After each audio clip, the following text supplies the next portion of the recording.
They emerged as if from the mists of history, cloaked in pristine white robes adorned with a scarlet cross on their chests. Initially, they were merely 9 knights, bound by a sacred oath to protect pilgrims on their journey to the Holy Lands. But soon, before the very eyes of an astonished world, this modest group transformed into a powerful order, its dominion extending over impregnable fortresses, immeasurable treasures of gold, and profound, carefully guarded secrets.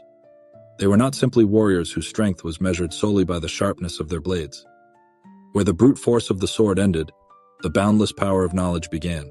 Secret, ancient knowledge that granted them influence surpassing any physical might. These enigmatic figures spoke as equals with kings, held popes themselves by the throat, vanished without a trace into the vast sands of Palestine, and whispers of the Holy Grail invariably accompanied their path. They called themselves Warriors of the Light, marched under the banner of the Red Cross, in the name of God, but invariably left behind them only the ashes of burned villages, desperate pleas at the bonfires of the Inquisition, and blood on altars stained by their sacrifices. They proclaimed, "It is the will of heaven." But can true holiness demand such terrible sacrifices?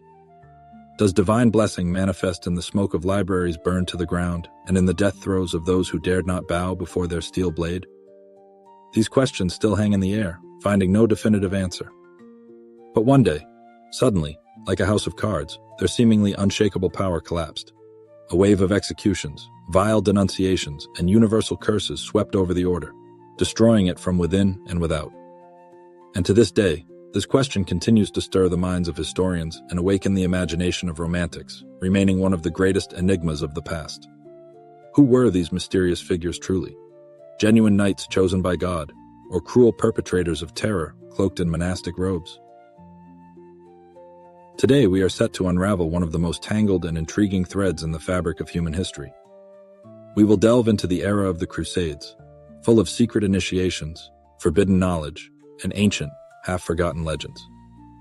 We will strive to learn who the Templars actually were, how they managed to ascend to the pinnacle of power, what forces led to their swift and brutal downfall, and most importantly, where the line lies between historical truth and the terrifying mythology that was spawned by fears of their unlimited authority. We will follow in the footsteps of those who called themselves Templars and attempt to decipher their true face. Were they noble protectors of Christian shrines, or ruthless agents of religious fanaticism, showing no mercy, destroying and enslaving in the name of the cross? Prepare to immerse yourself in the narrative. You will find a story where the lines between light and darkness are blurred to such an extent that perhaps even the knights themselves, cloaked in crusader robes, could no longer say with certainty which forces they had entered into their mysterious alliance. Let worldly concerns remain behind. Draw back the veil on this ancient mystery, for history begins now. Unlike most traditional knights, whose valiant deeds were motivated by a desire for honor, the pursuit of glory, or the expansion of landholdings, the Templars represented something far more profound. They acted as warriors dedicated directly to God, while not acknowledging direct subordination to any earthly monarch. Paradoxically, being monks by charter, they owned and commanded some of the most lethal armies in medieval Europe. Although their charter prescribed poverty, the untold riches hidden in the vaults of castles and temples continue to stir the imagination of treasure hunters to this day. However, the question arises, why is it that the Order of the Templars has become inextricably linked to the symbolism of secrets, complex conspiracies, and legends of vanished relics? In that era, there were many other influential military orders, such as the valiant Hospitallers, the stern Teutonic Knights, and the merciful Knights of St. Lazarus. Nevertheless, it was the Templars, members of the Order of the Temple, who became imprinted in the collective memory as mystical.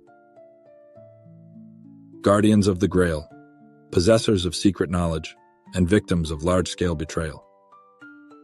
In order to grasp the origins of this profound legend, it is necessary to transport ourselves to Europe at the beginning of the 10th century, an era when religious dogmas determined the fates of entire peoples, and valiant knights unhesitatingly went to certain death for the sake of Jerusalem.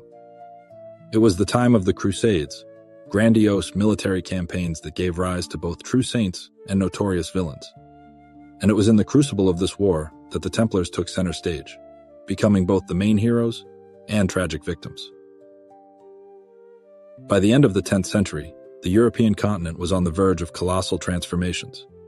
Disparate kingdoms were consumed by endless internecine strife, and knighthood was gradually transforming into a separate and influential military elite. At the same time, the Catholic Church was actively seeking methods to strengthen its all-encompassing power. The authority of the Roman Pope was steadily increasing, but the religious world was gripped by deep anxiety. The reason for this was the continuous retention of the Holy Land by Muslims, which was considered absolutely unacceptable and outrageous for the Christian world. Everything changed dramatically in 1095 when Pope Urban II delivered a speech at the Council of Clermont that catalyzed one of the greatest movements of the Middle Ages. He proclaimed that Muslims not only had undivided possession of Jerusalem, but also cruelly oppressed Christians, ruthlessly devastated their shrines, and systematically destroyed temples. His fiery words sparked a powerful wave of religious fanaticism in Europe, encompassing broad segments of the population. However, it was not limited to a call for anger. Urban II promised the Crusaders something far more significant and attractive. All who dared to go to the Holy Land would be completely forgiven their sins.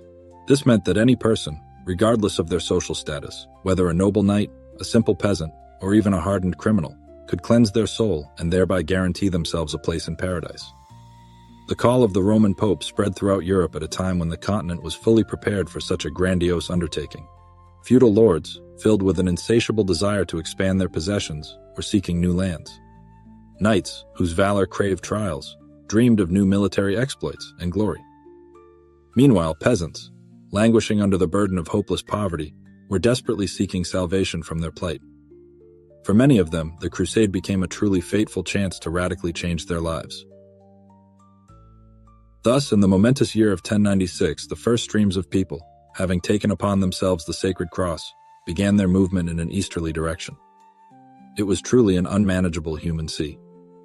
Thousands and thousands of people, the vast majority of whom had neither the proper weapons nor even the slightest military experience, joined this chaotic procession. They were led by the fanatical preacher Peter the Hermit, who with unwavering conviction instilled in them that the Lord himself would lead them to certain victory. However, the harsh reality turned out to be far more cruel. This huge, poorly armed, and completely unprepared crowd of crusaders, known in history as the People's Crusade, never managed to reach the coveted Holy Land. Moving through the Balkans, they left behind them only looting and destruction in their wake. And when they reached the borders of Byzantium, their undisciplined presence became a serious problem even for the Christian emperor himself. Nevertheless, the real catastrophe awaited them ahead. In Asia Minor, they encountered the powerful Seljuk army, which literally destroyed this mass of crusaders in a series of bloody battles.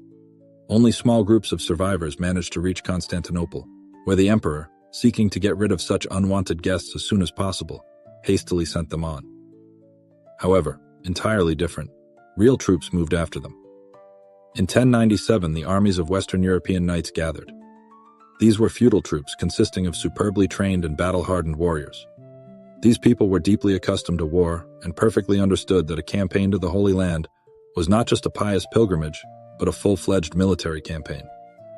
They did not sow chaos behind them, as the People's Crusade did, but on the contrary, built strict discipline, carefully prepared for the upcoming battles, and skillfully concluded strategic alliances. Among them were such outstanding commanders as Godfrey of Bouillon, Raymond of Toulouse, and Bohemond of Taranto. These were seasoned warriors, driven by both high military ambitions and quite specific personal interests. When their army moved east, the Crusaders faced a completely different world. Asia Minor was controlled by the Seljuks, a strong, well-organized force that had previously managed to defeat the Byzantines in the fateful Battle of Manzikert. But the Crusaders were no less dangerous. They took cities by storm, broke through hostile territories, overcame diseases, agonizing hunger, and exhausting heat, but steadily continued their journey. They moved directly to their cherished goal, the Holy Land. It was this campaign, already organized as a full-fledged military operation, that laid the cornerstone in the history of the Crusaders in the East. They appeared not in the humble garb of pilgrims, but in full military equipment, as a formidable army that pursued a dual goal, not only to liberate the Christian holy places from the infidels, but also to firmly establish themselves in these lands, creating their own possessions.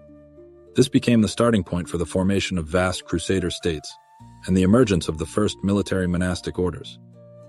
Amidst the raging chaos of armed conflicts, relentless war, and burning religious fanaticism, even then, in the very thick of events, those fundamental ideas were ripening and forming that, after only a few decades, would take flesh and blood in the image of some of the most glorious and powerful knights of the Middle Ages, the warriors of the Order of the Templars.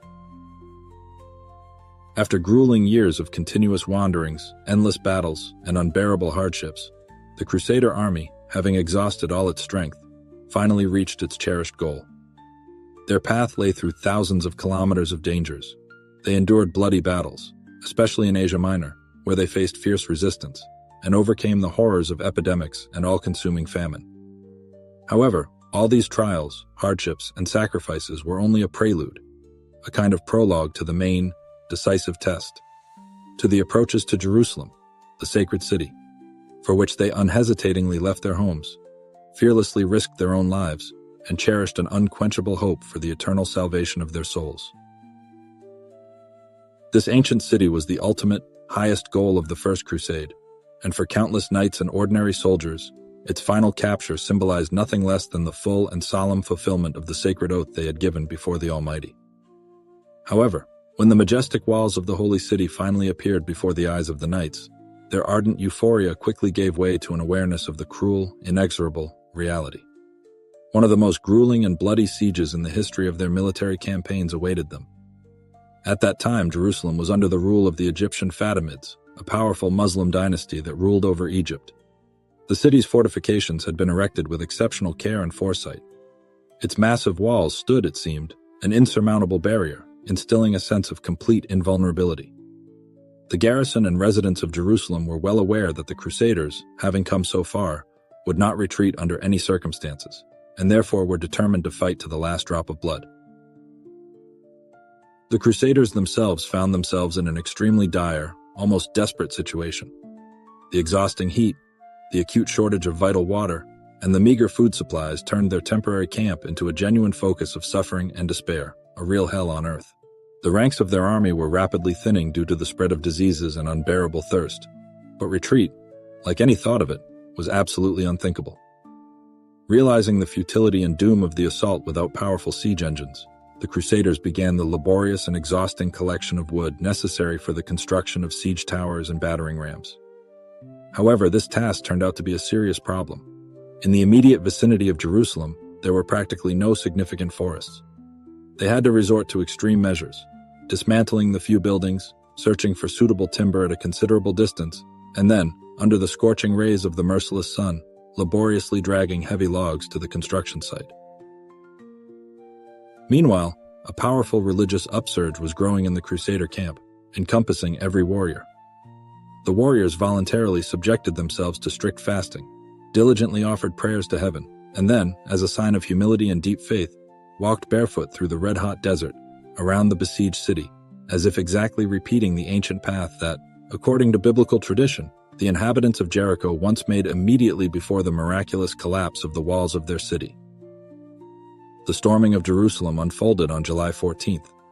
For 2 days, the Crusaders relentlessly stormed the city walls, but the defenders steadfastly and resolutely repelled their attacks, showing incredible perseverance.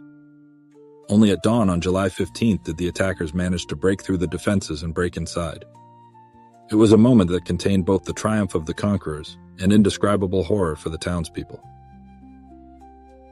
As soon as the Crusaders poured into Jerusalem, a merciless slaughter began. The warriors who had gone to this sacred goal for many years were now devoid of all compassion. The streets of the city were stained with blood, and peaceful dwellings turned into deadly traps for those who tried to hide. Historical chronicles describe scenes of such cruelty that even the modern reader experiences deep shock. Swords did not cool down from continuous use. Bodies lay in heaps everywhere, and blood literally streamed down the steps of the Temple Mount. Then, in the Church of the Holy Sepulchre, knights, whose feet were covered with blood to the ankles, knelt down, giving thanks to God for the victory granted. But what meaning did this victory hold in historical retrospect? The Crusaders sincerely believed that the Christian world would now hold Jerusalem in its hands forever. However, the massacre in the city not only exterminated a significant part of the Muslim and Jewish population, but also forever branded the Crusaders as malicious usurpers in the eyes of the entire East. In the Islamic world, This event became a dark symbol of Christian cruelty, and an unquenchable thirst for revenge for Jerusalem was deeply rooted in the minds of Muslim rulers. From a military point of view, the Crusaders prevailed, but from a geopolitical point of view, they made one of the biggest mistakes in history. Instead of trying to strengthen the alliance with local rulers or offer a compromise, they started future wars that would rage for centuries. Their triumph became a harbinger of their own coming tragedy. Now the victors faced a new, extremely important question: how to maintain control over the Holy Land. The warriors who arrived in Jerusalem could not stay permanently in these foreign lands. Many were already eager to return home, taking with them everything they had managed to seize as booty. But who then would defend the city? Who can maintain dominion in this land full of dangers and hostility? Thus, a completely new concept was born. The idea of creating a unique order of warrior monks who would not just be knights, but steadfast guardians of the Holy Land. And among the first such people were those who would soon be called the Poor Knights of Christ, and the whole world would know them as the Templars. The Crusaders found themselves in an extremely vulnerable position, surrounded by powerful Muslim powers, to whom they had inflicted a mortal insult by mercilessly destroying the population of Jerusalem. The Seljuks in Syria and the Fatimids in Egypt were by no means going to leave this outrageous loss unanswered. They methodically accumulated forces, preparing for a large-scale counterstrike. However, the threatening situation was developing not only from the outside, but also from the inside. After the triumphal conquest of Jerusalem, thousands of pilgrims began to flock to the Holy Land. These believers dreamed of seeing the Holy Sepulchre and offering prayers in the places where, according to sacred tradition, Christ himself walked. But their path lay through territories that were far from safe. Caravans carrying pilgrims regularly became targets for robbers and Muslim detachments, who suddenly attacked from mountain shelters and endless deserts. Local tribes attacked travelers, mercilessly taking away gold and supplies, and sometimes exterminating everyone without exception.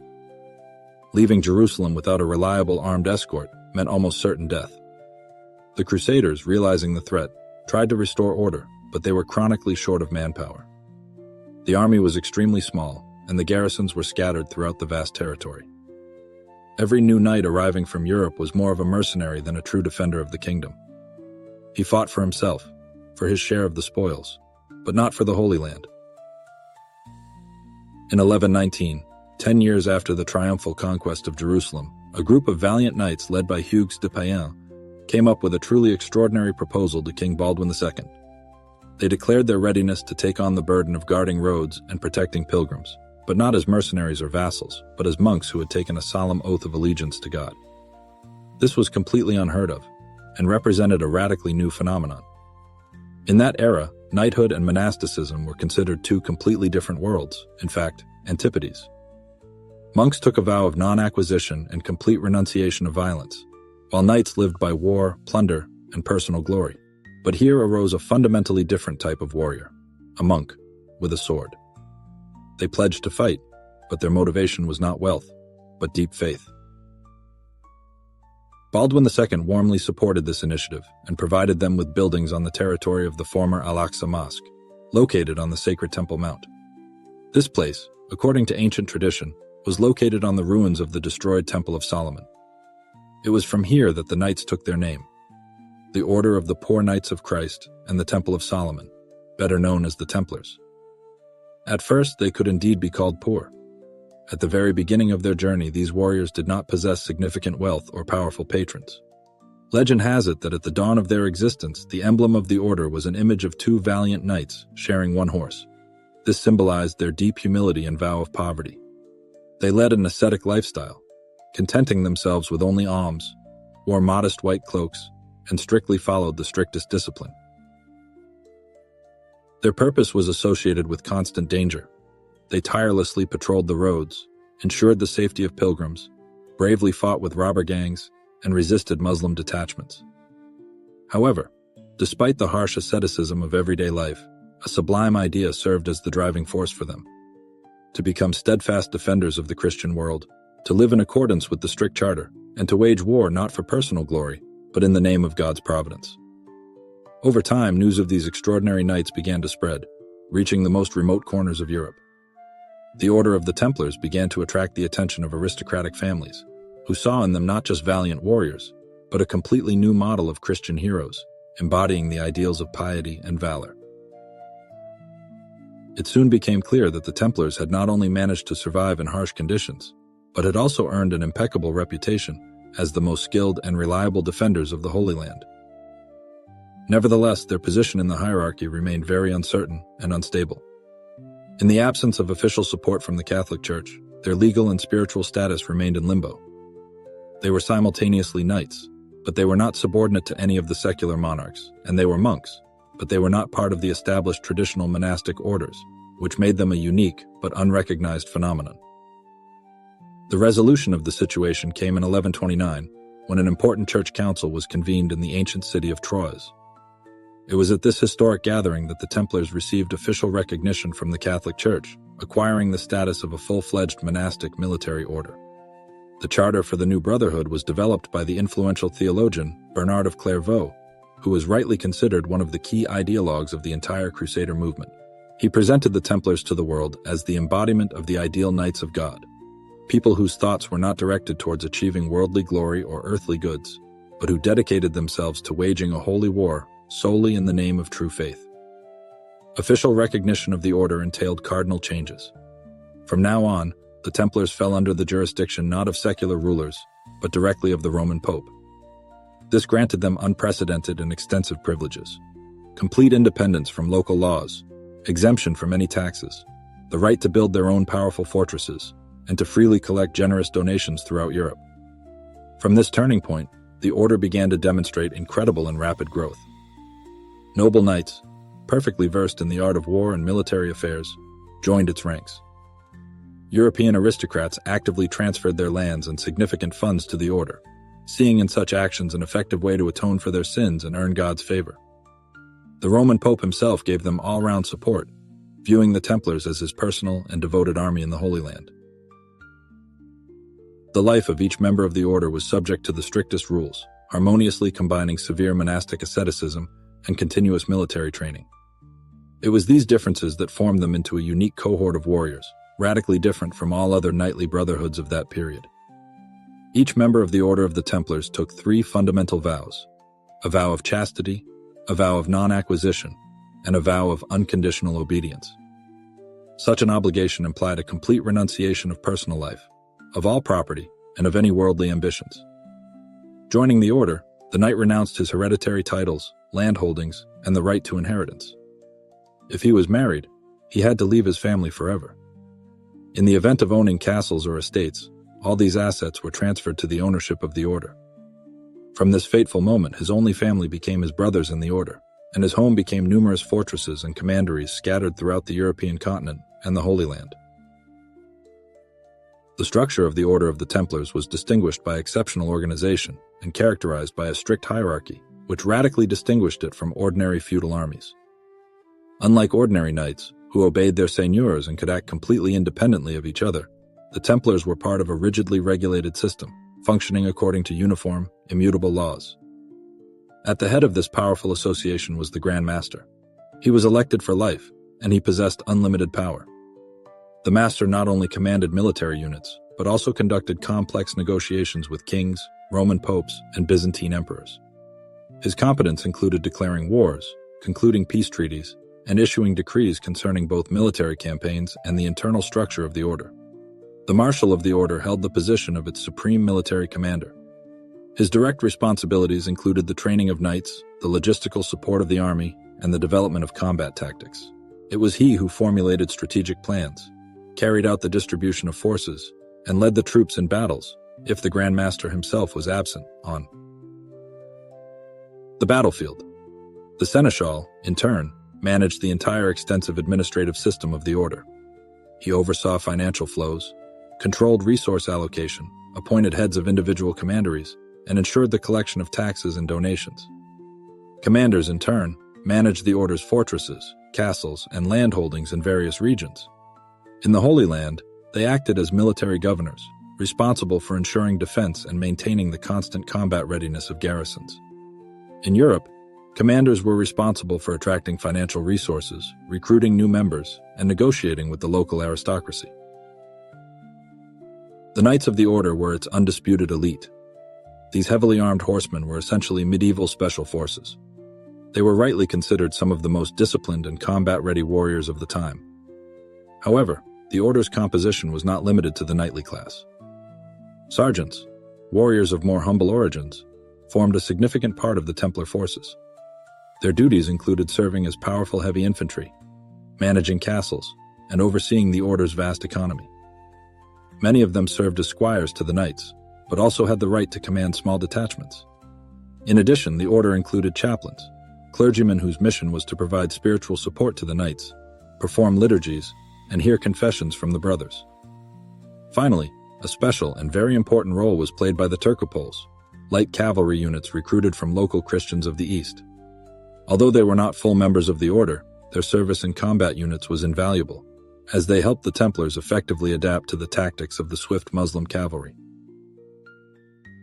All this complex and multi-layered structure functioned as a single, well-coordinated mechanism, which ensured the order's incredible effectiveness as a military and administrative organization.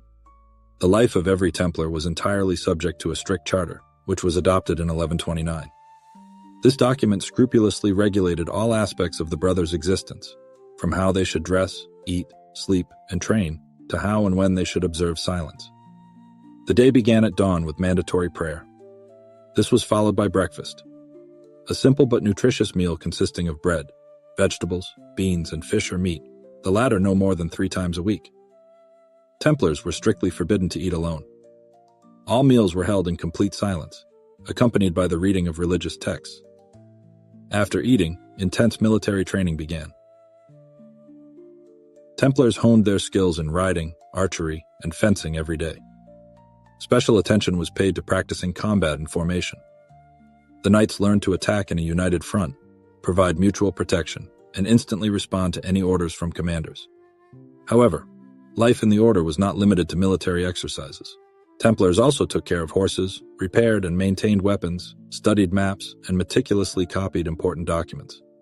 Many of them were fluent in several languages, which was extremely important, as the order actively negotiated with Byzantium, Arab states, and powerful European monarchs. Fundamental importance for members of the order had a sacred vow of unquestioning obedience. Unlike secular warriors, who could refuse to obey orders or arbitrarily leave the battlefield, the Templars were deprived of the right to any independent decision. They were obliged to fight to their last breath, even if the enemy significantly outnumbered them. Unauthorized departure from the battlefield was regarded as the most serious betrayal, which was followed by immediate expulsion from the ranks of the brotherhood. It was this unwavering discipline and strict charter that made them one of the most formidable warriors of the Middle Ages. Where ordinary knights might waver or flee, the Templars fought to exhaustion. Their impeccable organization, unwavering loyalty to the brotherhood, and boundless devotion to their sacred mission created an aura of absolute invincibility around them. Each knightly order had its own distinctive sign, but it was the famous Red Cross, which adorned the snow-white cloaks of the Templars, that became one of the most famous and revered symbols in history. Initially, the brothers of the order wore modest white robes, devoid of any external distinctions. This served as a clear testament to their deep humility, complete renunciation of worldly ambitions, and unwavering pursuit of spiritual purity. White color embodied innocence and immaculate holiness, constantly reminding that the Templars were not just warriors, but also monks who dedicated their lives to selfless service to the Almighty. However, in 1147, Pope Eugene II solemnly granted the order the official right to use the Red Cross, a symbol of martyrdom, redemptive sacrifice, and unwavering willingness to give their lives for their faith. This sign transformed the Templars from ordinary warriors into true chosen ones of God. In battle, it was supposed to remind them that their death would not be in vain, because they were fighting for a cause that extended far beyond any worldly aspirations. The shape of the cross could take various forms. Sometimes it was straight and strict, sometimes with rays expanding to the ends, but it invariably remained a rich, scarlet hue. This was an undeniable sign of bloodshed in the name of Christ, and a symbol of the order's unwavering oath to never retreat in the face of the enemy. The Templars deeply believed that death in battle was the ultimate victory, for every knight who fell on the battlefield immediately gained the path to the kingdom of God. Unlike ordinary knights who abundantly decorated their cloaks with family coats of arms, precious gold, and luxurious furs, The Templars' robes, on the contrary, retained strict asceticism. They were strictly forbidden to wear any personal insignia, so that none of them stood out among the equal brothers of the order. This circumstance emphasized their uniformity of status within the order. On the battlefield, all warriors formed a single brotherhood, regardless of origin, whether noble persons or ordinary people. However, this symbol served not only as an emblem of deep commitment and faith. Over time, it transformed into a sign of impressive power. Seeing this cross, European monarchs realized the presence of representatives of a powerful structure that did not recognize the authority of earthly rulers, but was guided solely by the decisions of the Roman pontiff. Initially, the Templars truly lived up to their name, poor Knights of Christ. They were deprived of personal possessions and significant wealth. Their existence was ensured by generous gifts from believers throughout the European continent. Noble families, seeing their duty in supporting the Holy Lands, transferred land, castles, funds, and agricultural land to the order. But as the order's influence grew, so did its territorial possessions. The Templars were not limited to simply accumulating gold, but possessed the art of managing it effectively. Unlike secular feudal lords, who squandered their fortunes on lavish feasts and spectacular tournaments, the order used its resources with exceptional expediency. Their fortifications were erected according to a unified project. The harvest from the fields was distributed in carefully verified proportions, and precious metals were not left lying idle, but were actively involved in economic circulation. Thus, the order gradually transformed into a powerful financial organization, which could be compared to the prototype of the first global banking institution. The extensive network of their commanderies covered the entire territory of the European continent, and any element of this vast network functioned as a reliable storage facility, a convenient transit point, and an efficient clearing center. One of the key innovations of the order was the mechanism of deposit operations and the use of checks.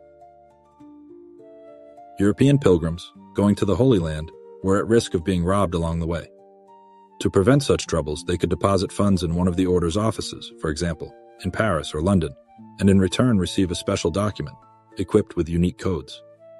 This document could be presented in another commandery, for example, in Acre or Jerusalem, and receive the corresponding amount of money there. In fact, it was the Templars who pioneered the creation of the first system of travelers' checks, which significantly increased the safety of travel in the Mediterranean region. But most importantly, this opened up colossal financial prospects for the order. By accepting funds for storage, the order had the opportunity not only to freely dispose of these assets, but also to actively direct them to strategic needs, invest in the construction of fortifications, acquire weapons and necessary equipment. Gradually, monarchs and influential aristocratic families began to turn to the order for financial assistance. The Templars provided rulers with huge monetary loans, but in return invariably put forward requirements regarding the provision of guarantees, land allotments, special privileges, and sometimes significant political concessions. The Templars represented, in fact, a full-fledged state structure within the Crusader world. They had at their disposal not only soldiers with outstanding combat training, but also vast owned territories, equipped with garrisons, a navy, and a developed administrative system. In contrast to kingdoms, whose stability often depended on the loyalty and support of vassal knights, the power of the Templars was based on strict discipline and impeccably organized defense. However, the key instrument of their power, of course, was the numerous fortresses scattered across the vast expanses of the Middle East. Each of these outposts was an impregnable stronghold, designed to protect conquered lands, control the most important trade routes, and ensure undisputed strategic superiority in the region. The order's architects erected their castles in such a way as to make them absolutely impregnable to both direct assault and prolonged siege. Their majestic structures rose on the tops of cliffs, and powerful walls organically merged with impregnable precipices, while the carefully thought-out internal architecture transformed each fortress into a complex, multi-level defense system. Among this multitude of fortifications, Crac des Chevaliers stood out and was best known, recognized as the greatest castle of the Crusaders, located in modern Syria, not far from the city of Homs. This colossal outpost majestically rose to a height of more than 600 meters above sea level, from where a panoramic view of all the surrounding lands opened. Its location was strategically key. The castle controlled an important road connecting Antioch and Tripoli, thereby ensuring complete control over the entire northern route of the Crusaders. Crac des Chevaliers was actually a fortress city, capable of accommodating a garrison of up to 2,000 soldiers. Its outer walls, whose thickness reached an impressive 3 meters, were erected at a special angle, which forced enemy shells to slide down, significantly reducing their destructive power. In addition to the first line of defense, there were several more echelons of defensive structures behind it, turning the fortress into a truly impregnable citadel.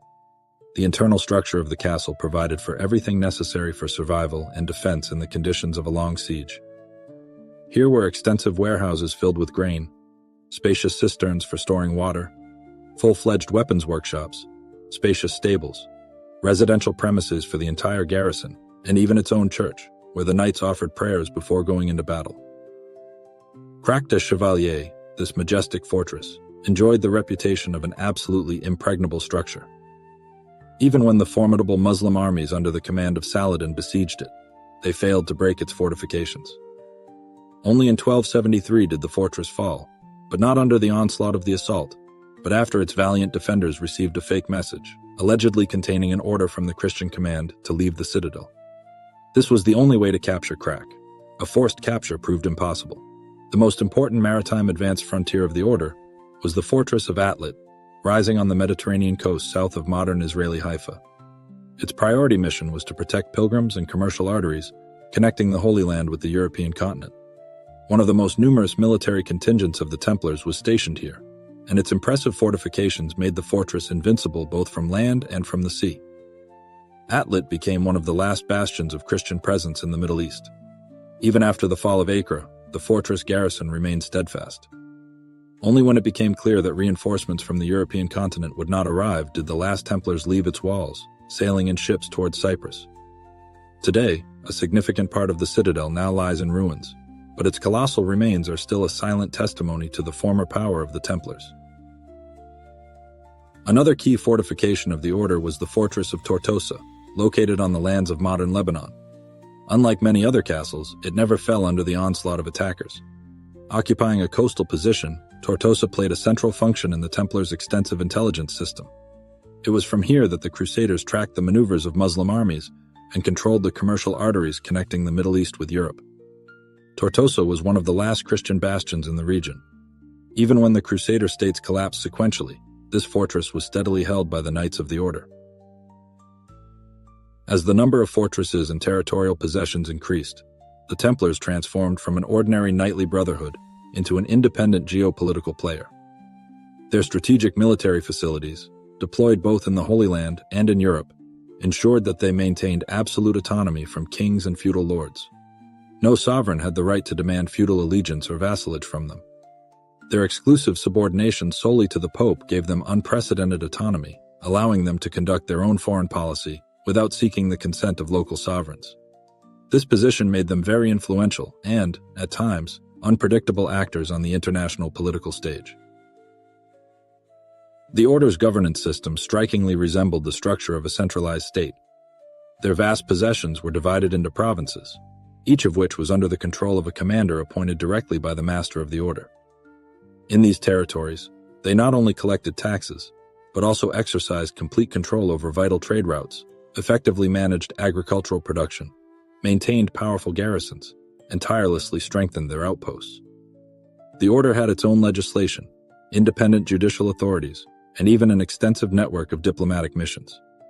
Its representatives negotiated on an equal footing with monarchs, concluded strategic alliances, and sometimes intervened in armed conflicts, acting as an independent and formidable military force.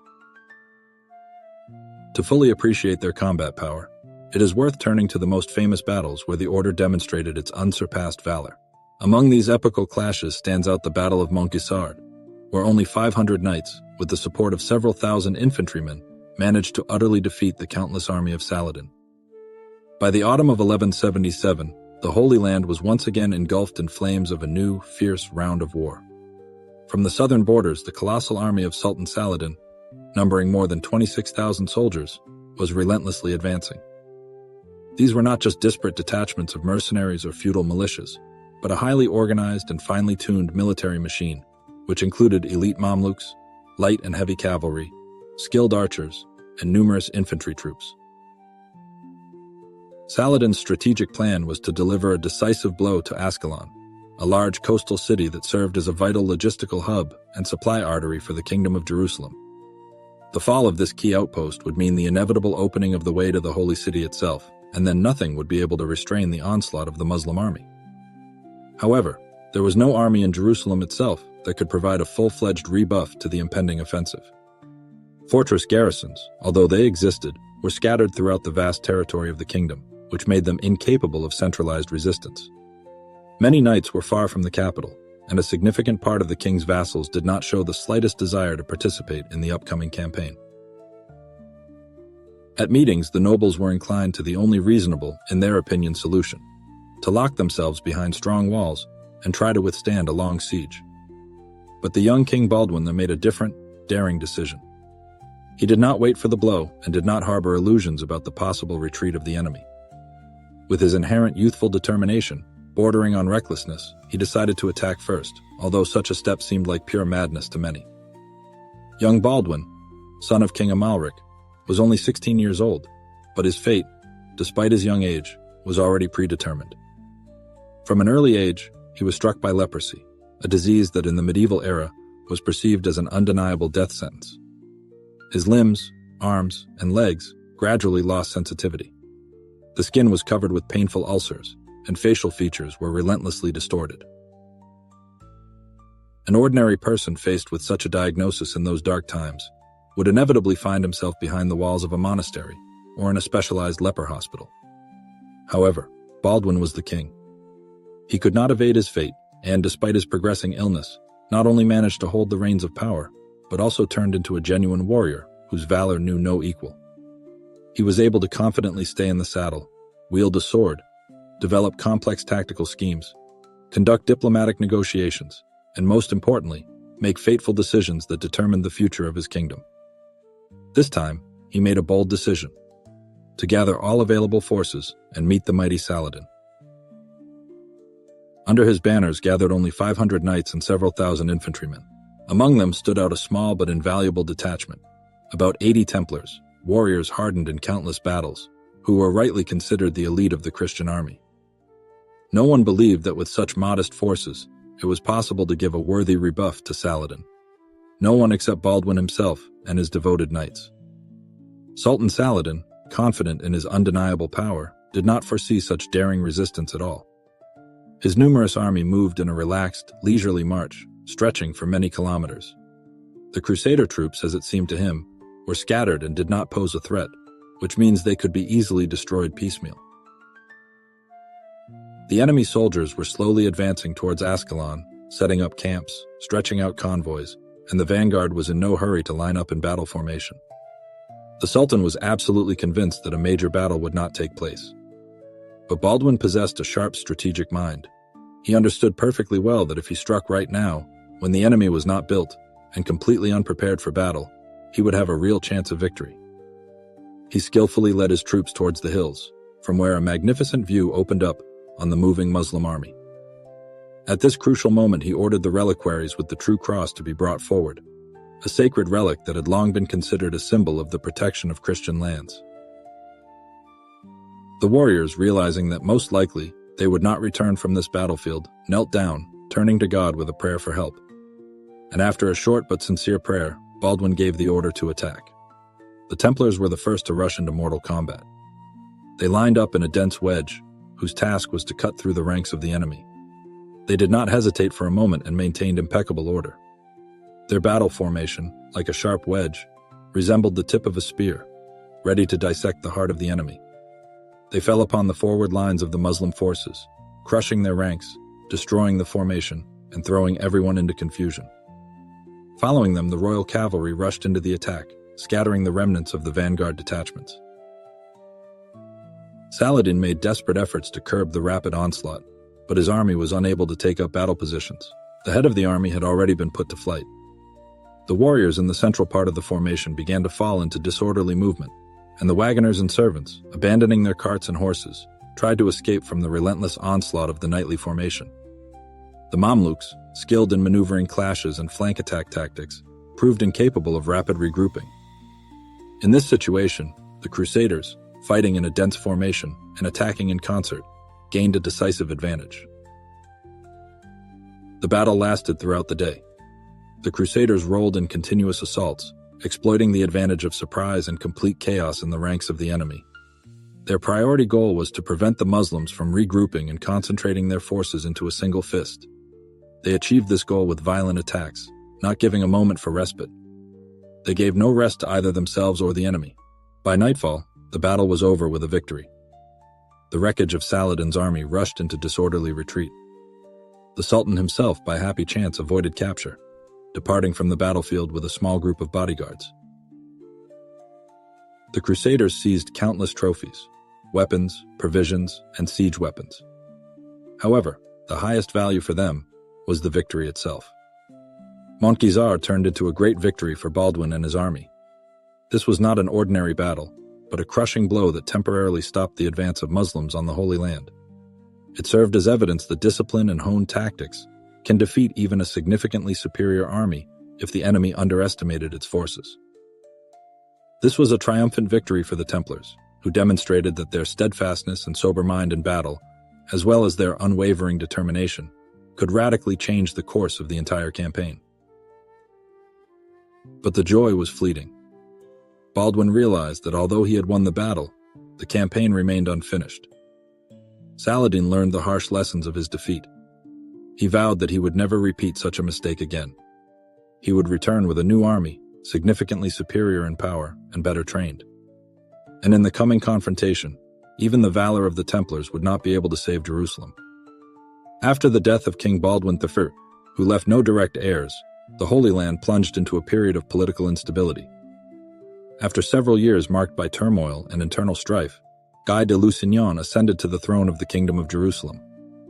This ruler was characterized by weakness of character, was prone to outbursts of anger, and did not possess sufficient understanding of military strategy, which only exacerbated the difficult situation of the state.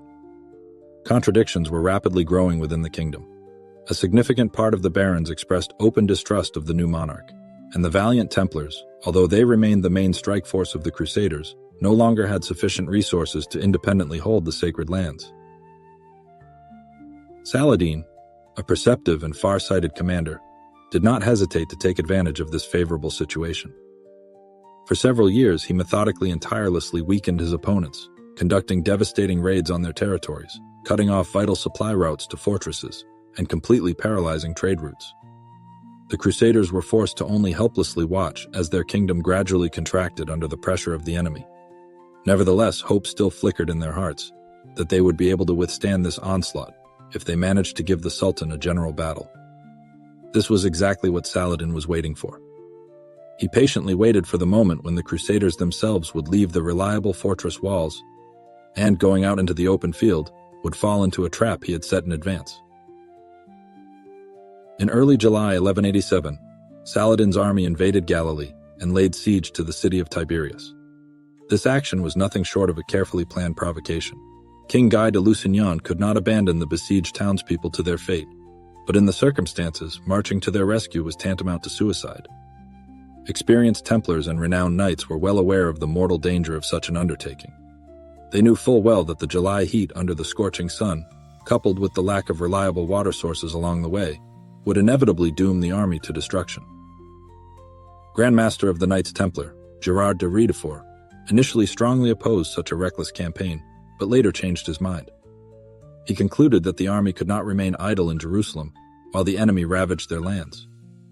Other barons also insisted on an immediate battle.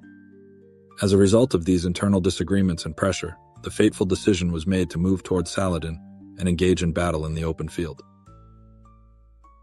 The Crusader army, numbering about 20,000 men, included all able-bodied knights, numerous infantry, and brave warriors of the order.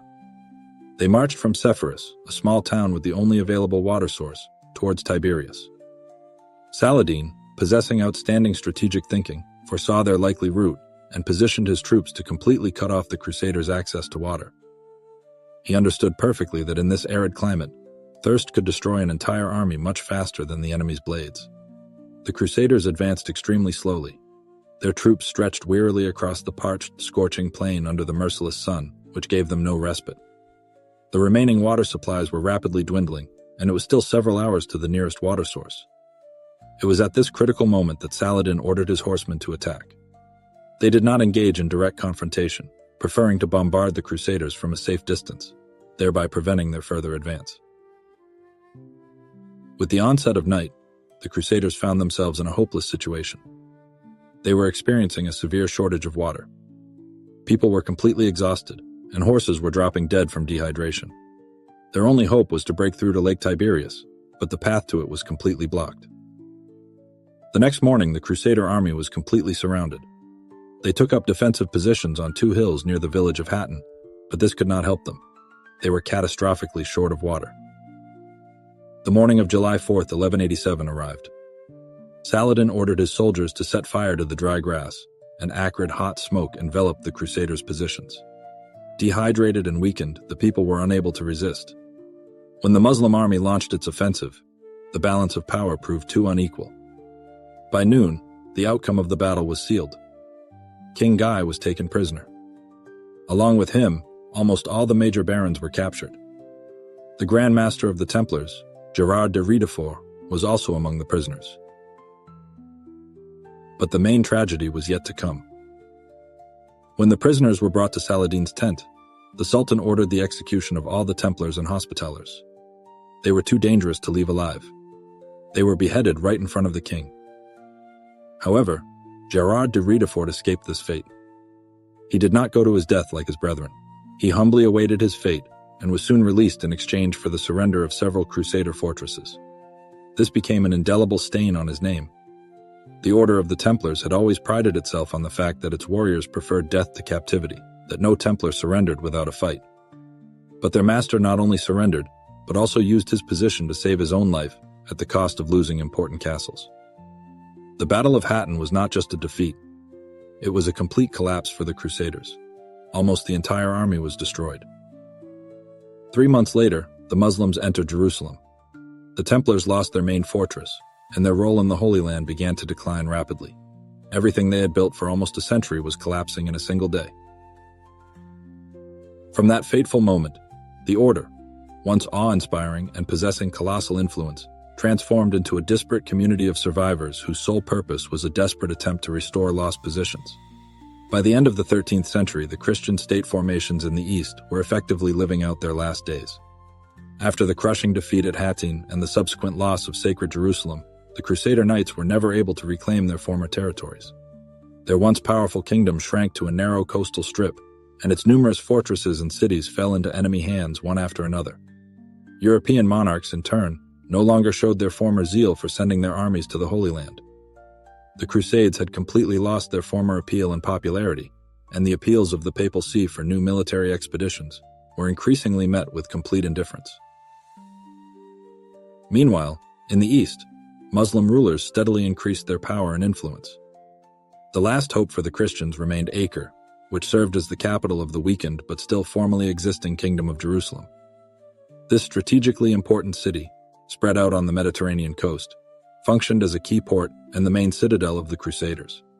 It retained its status as the most important trading hub, through which valuable Eastern goods flowed continuously to Europe, and knights, numerous pilgrims, and vital supplies for the garrisons of the remaining fortresses were sent in the opposite direction. It was here that the embassies of the leading European states were located, merchant factories flourished, the residences of influential knightly orders were located, and the last combat-ready detachments of the Crusaders were concentrated. It was becoming obvious. If Acre fell, Christian power in the Holy Land would disappear forever, irrevocably. By 1290, it was perfectly clear that this fateful moment was inexorably approaching. In the east, the star of the Sultan of Egypt, Al-Ashraf Khalil, rose, who made a firm decision to complete the work begun by his predecessors. He gathered a colossal army, determined to destroy the last Christian strongholds once and for all. In the spring of 1291, Muslim troops began the siege of Acre, thereby beginning the last great battle of the Crusaders for the Holy Land. Among the main defenders of the city were the valiant Templars.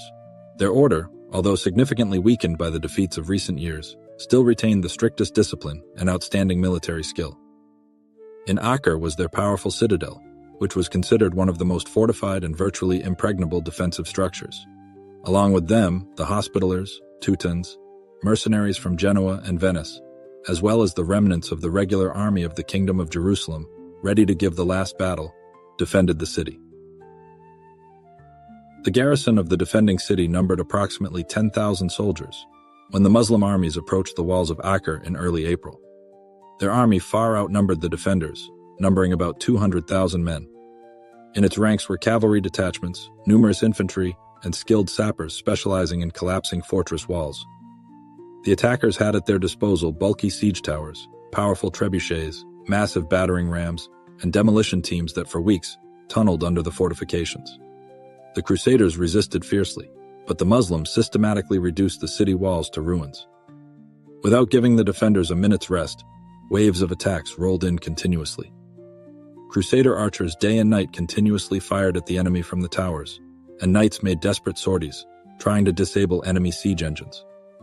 But the Muslim army was immeasurably larger. One after another, the towers of Acre collapsed, and by mid-May it became obvious. The fate of the city was sealed. On May 19th, Muslim troops poured into the city limits. A bloody slaughter broke out.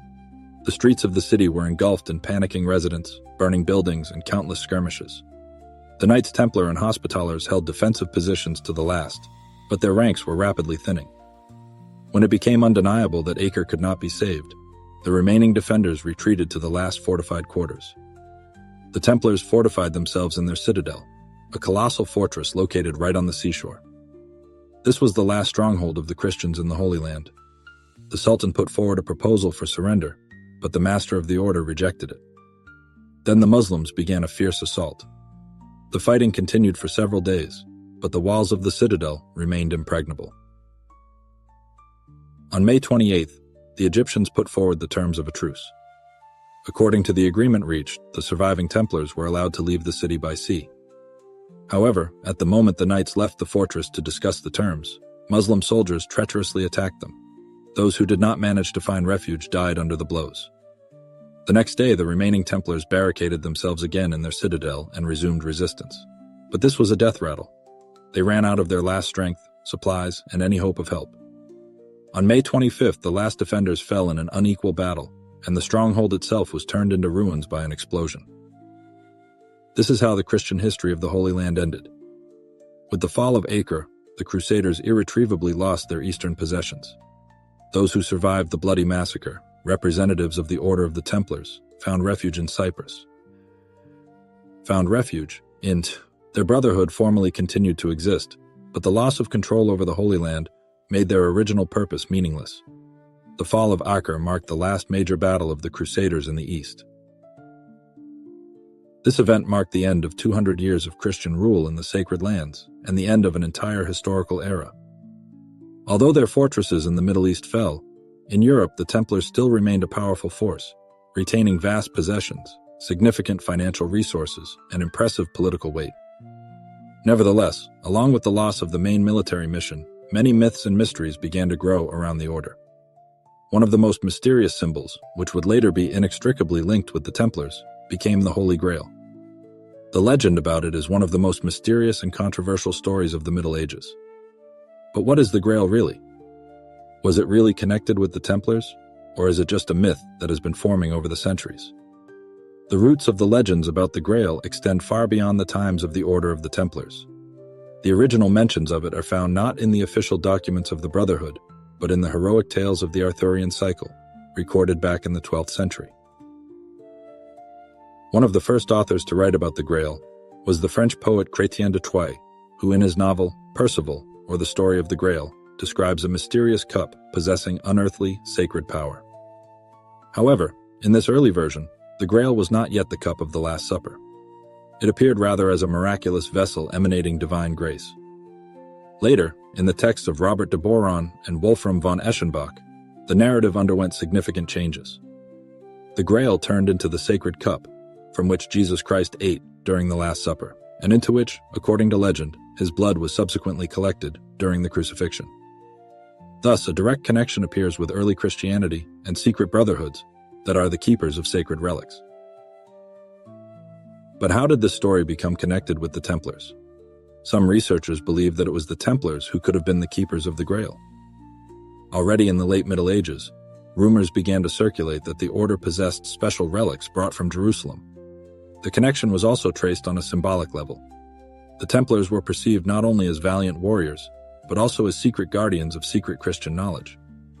Another facet of this multi-layered legend was formed under the influence of the Cathars, a Christian movement that was subjected to severe persecution by the Catholic Church. The Cathars, adherents of a special faith, were exterminated during the large-scale Albigensian Crusade. However, before this tragic event, they were famous for their esoteric teachings and the concept of some secret knowledge. Some later hypotheses suggested that the Cathars possessed the Grail or other valuable relic, and that immediately before their final destruction, they transferred it to the possession of the Templars. Thus, the Grail from a literary symbol was transformed into a mystical secret inextricably linked with the mysterious disappearance of the Order's treasures. To date, there is no convincing evidence to confirm that the Templars actually possessed anything like this.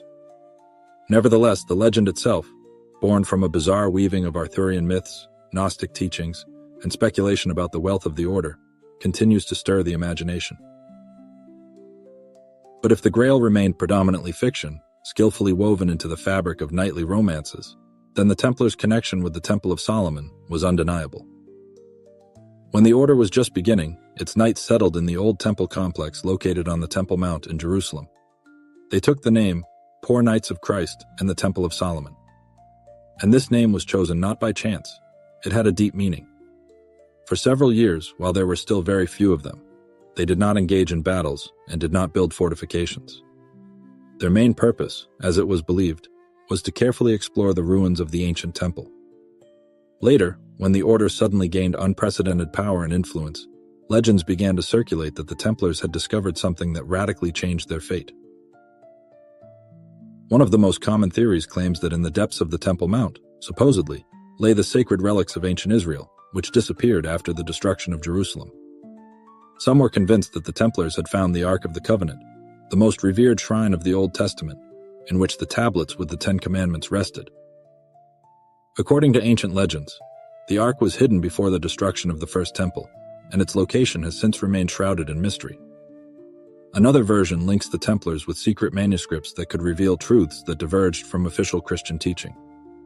In the Middle Ages, there were legends that the temple priests possessed occult knowledge, which was later passed on only to initiates. If the Templars really found ancient parchments containing some ancient wisdom, potentially secret knowledge about the origin of Christianity could explain the subsequent deep conflict of the Order with the papacy. Supporters of more daring hypotheses claim that the Knight Templars discovered something so extremely dangerous that it prompted the church authorities to completely eradicate it. Perhaps it was information that would shake the foundations of traditional faith, or technologies that significantly outstripped the then ideas about science and technology in medieval Europe. However, there is also a much more down-to-earth interpretation of events. The Templars could have found countless reserves of gold, valuable jewels, or even sacred relics, which they later used to greatly enhance their influence and power. The Order became phenomenally wealthy in a short period of time, and its economic power steadily increased with each passing decade. Perhaps the secret treasures that were so much talked about were not at all mysterious artifacts from legends, but quite tangible deposits of precious metal discovered in the Jerusalem ruins. Nevertheless, unfortunately, no convincing evidence of these hypothetical discoveries has been found. It is known that the Templars actually placed their headquarters in the Temple of Solomon and carried out archaeological research there. It is also known that immediately after this, their influence and power began to grow rapidly, but all other details remain nothing more than assumptions and myths that have enveloped this mysterious order for many centuries. Already in the Middle Ages, a firm conviction was formed that their power stemmed not so much from their financial assets, as from the sacred ancient knowledge that they probably acquired while in the Holy Land. Their inextricable connection with the Temple of Solomon prompted many researchers to assume that the Order had discovered something much more significant in ancient Jerusalem than just gold and relics.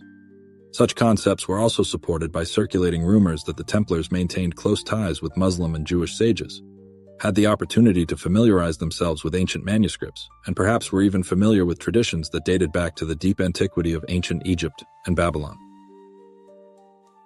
After several centuries, all these assumptions were associated with another, no less intriguing concept.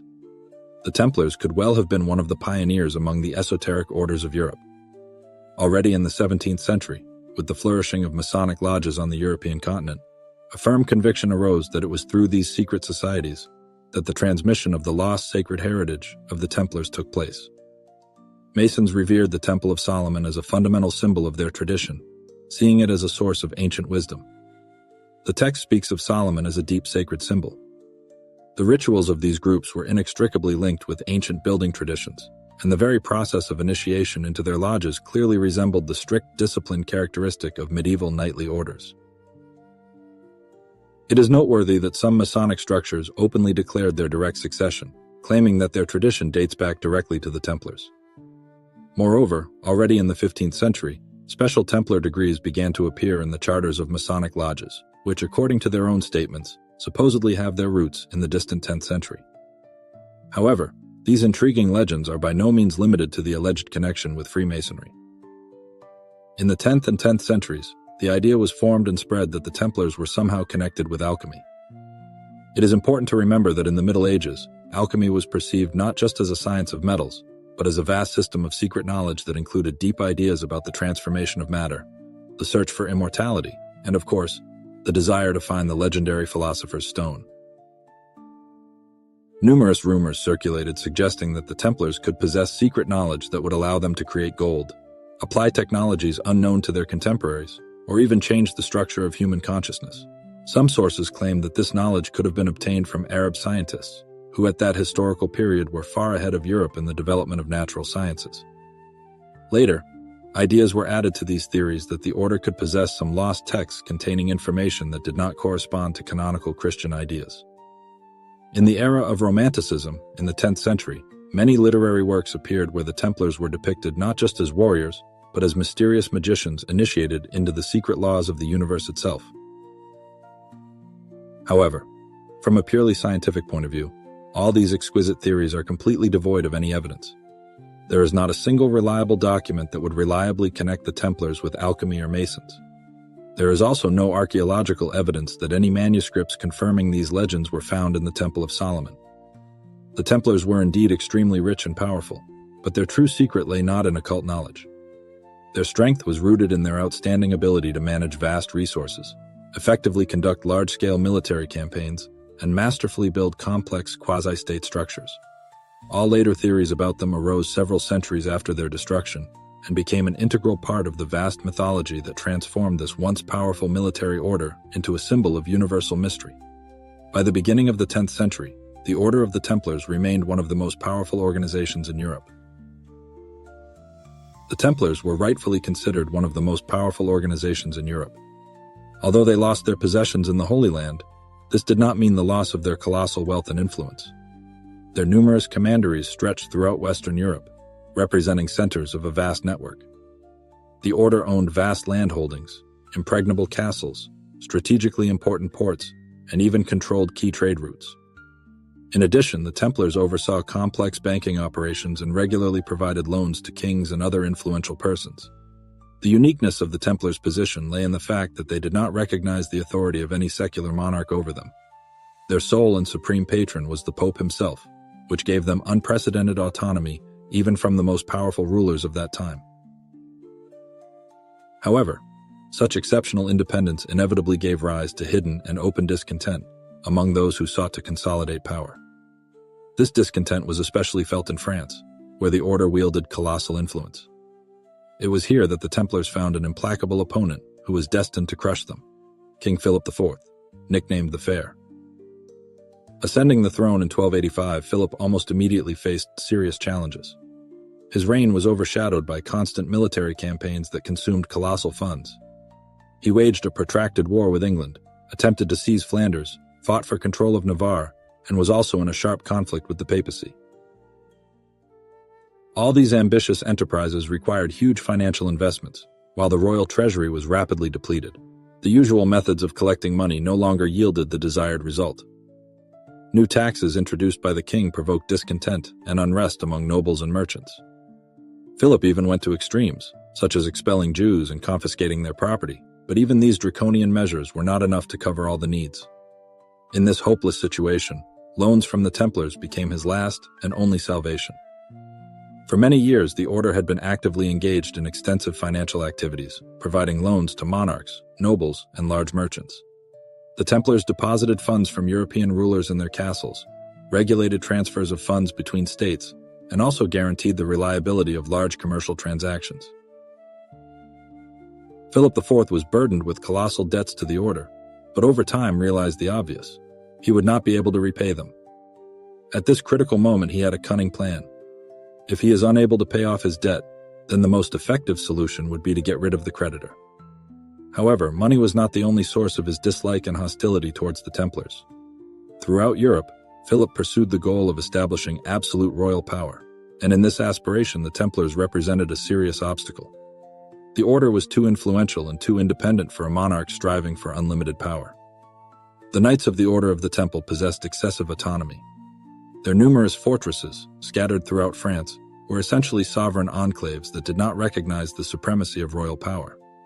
Their financial operations extended far beyond the fiscal system of the monarchy, and most importantly, they had a single sovereign in the person of the Roman pontiff.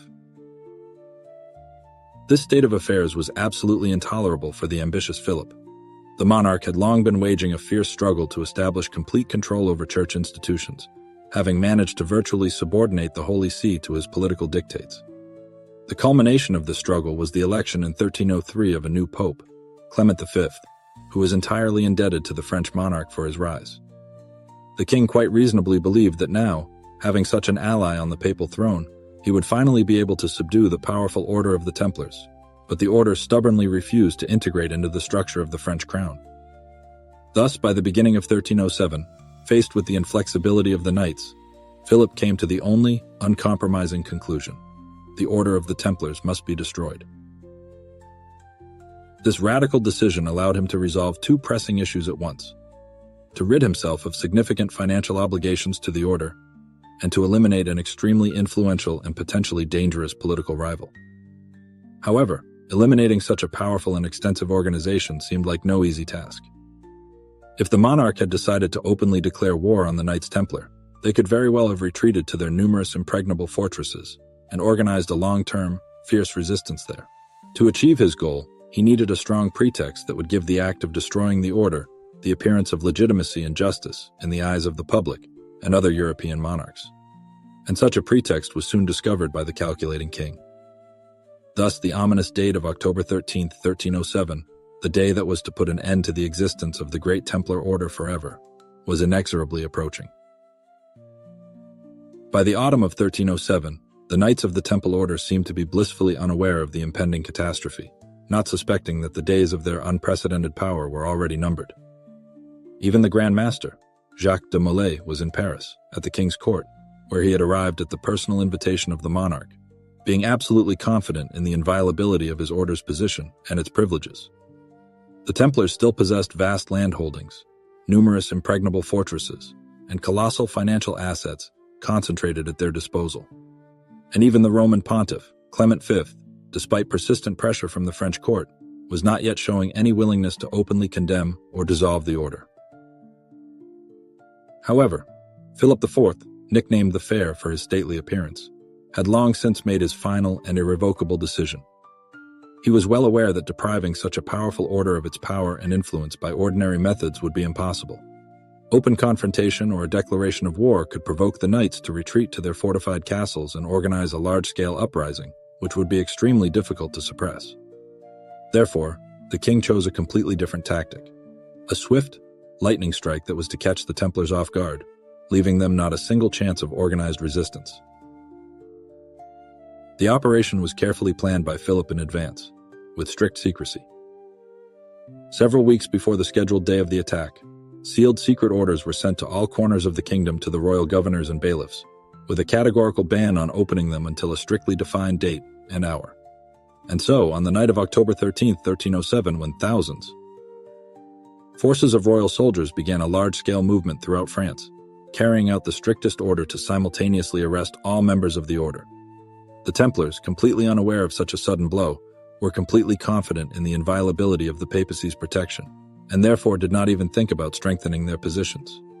In one fateful night, the order lost its leaders, financial center, management system, and all communication between the scattered garrisons. In Paris, Jacques de Molay himself was captured, along with other high-ranking leaders of the order. They were detained without any resistance, under the pretext that this was the personal order of the Pope. Royal troops successfully seized the main treasury of the Templars, but the most valuable treasures of the order disappeared without a trace. By the morning of October 14th, all of France was aware that the once invincible Templars had fallen in just one night. However, the arrest was only a prelude. Now the king had to prove that the order really deserved complete destruction. Philip could not simply state that he had destroyed the Templars solely for their wealth. To justify such mass arrests, he needed something that would turn the order into enemies of the entire Christian world. In those days, the most serious crimes were heresy, witchcraft, and betrayal of the Christian faith. It was these accusations that were brought against the Templars. First of all, royal investigators announced that the order practiced secret rites that clearly contradicted the dogmas of the Catholic Church. Under brutal torture, the arrested Templars began to confess that at their secret gatherings they spat on the cross, renounced Christ, and worshipped a demonic idol known as Baphomet. One of the most mysterious accusations leveled against the Templars was their alleged worship of Baphomet. Investigators claimed that the order kept some strange head to which it offered secret sacrifices. Some of the confessions indicated that it was a skull, others that it was a statue with a bearded face, and still others that it was an image of a demon with a goat's head. But what did this name actually mean? Before the trial of the Templars, it had never been found in Christian documents.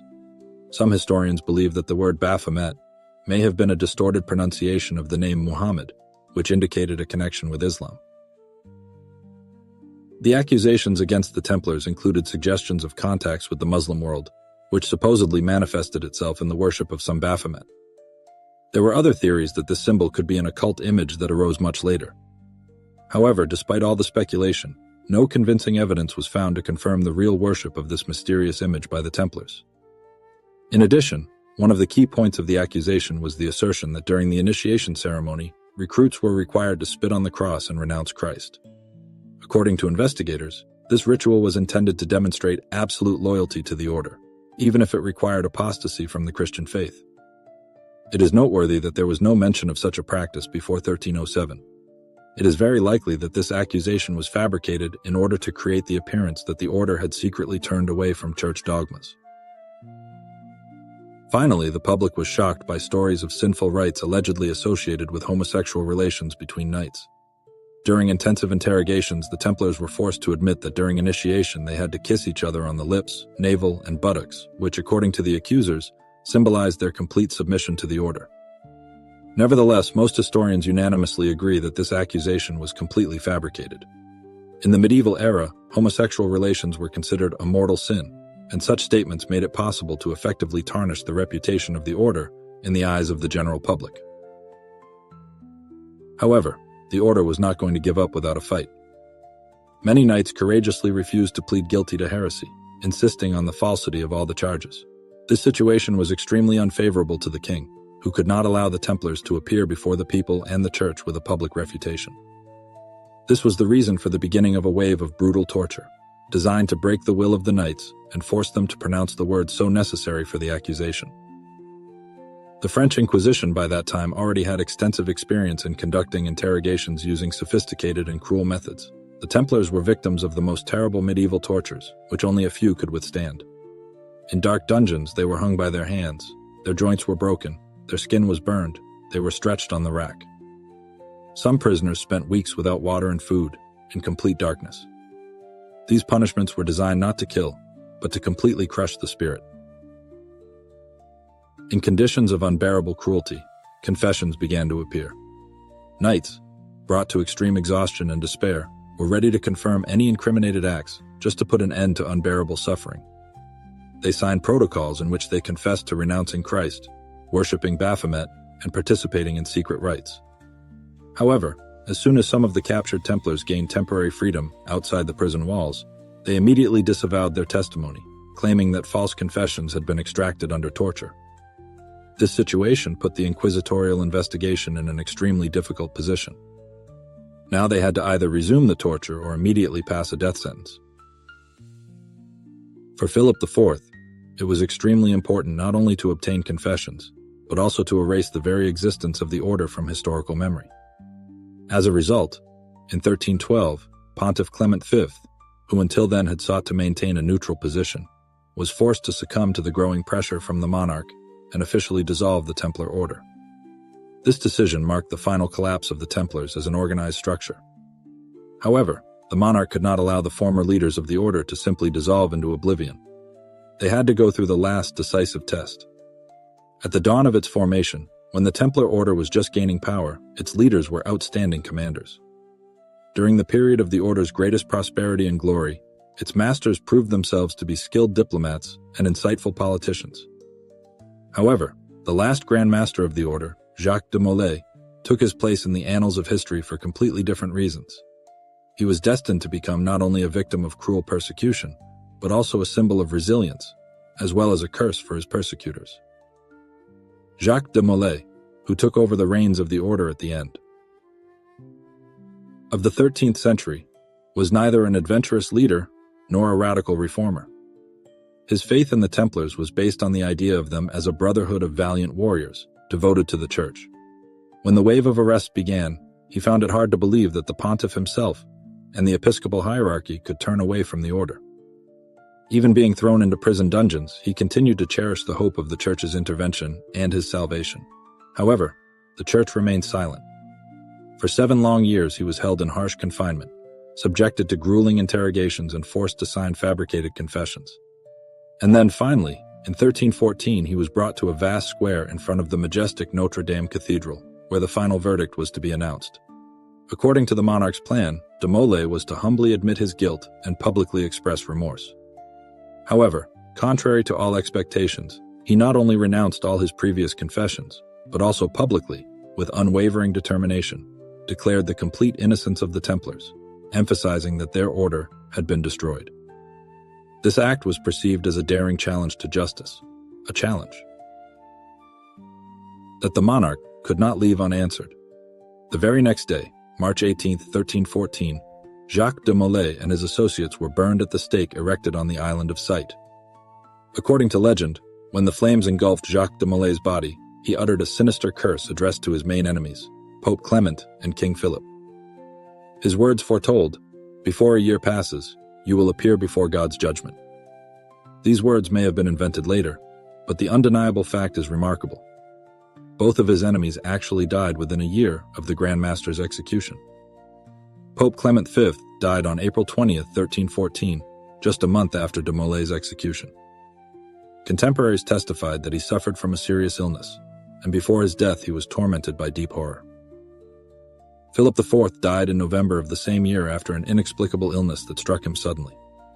Some claim that he slowly faded away in torment.